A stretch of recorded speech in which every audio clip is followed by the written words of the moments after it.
The Boer War began in 1899 due to tensions between British imperialists and Dutch-descended Boers over control of South Africa's gold and diamond mines. Britain sought to dominate the region, while the Boers resisted fiercely. The conflict escalated when the British demanded voting rights for their settlers in Boer territories, leading to the Boers declaring war. This marked the start of a brutal colonial struggle. The Boers, outnumbered but resourceful, adopted guerrilla tactics, ambushing British supply lines and disappearing into the terrain. Their mobility and knowledge of the land frustrated British forces. In response, the British burned farms and confiscated livestock to cut off Boer support. This scorched earth strategy intensified civilian suffering and foreshadowed darker measures. To crush Boer resistance, the British implemented a scorched earth policy, systematically destroying homes, crops, and livestock. Thousands of Boer civilians, mostly women and children, were left homeless. This tactic aimed to starve guerrillas into submission, but instead created a humanitarian crisis. The displaced were later forced into concentration camps. The British established over 45 concentration camps to detain Boer families and Black Africans accused of aiding guerrillas. Overcrowding, poor sanitation, and minimal rations turned these camps into death traps. Families were separated, and prisoners endured harsh conditions under armed guard. This marked one of history's first uses of mass civilian internment. Daily life in the camps was a fight for survival. Rations were meager, often just moldy flour and rotten meat.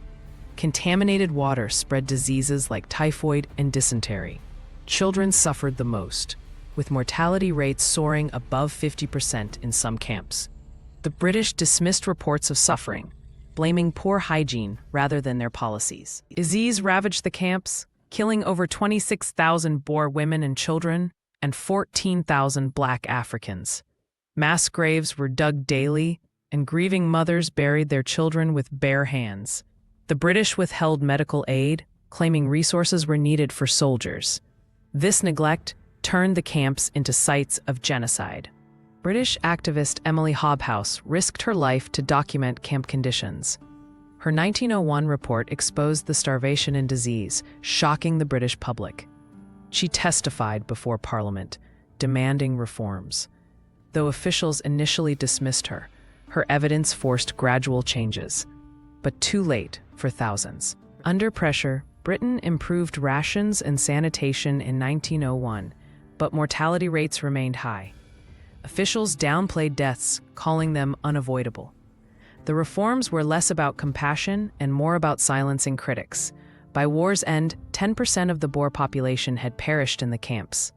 The war ended in 1902 with Britain's victory, but the Boer republics were left in ruins. Survivors returned to find farms destroyed and livelihoods gone. Many resented the British for generations. The camps had shattered families and communities, leaving scars that never fully healed. The Boer camps faded from public memory as Britain glorified its war heroism. Textbooks omitted the deaths of civilians, and memorials honored only soldiers. Today, few acknowledge this as genocide, a deliberate erasure of imperial crimes. The camps set a precedent for 20th century atrocities, yet remain a footnote in history.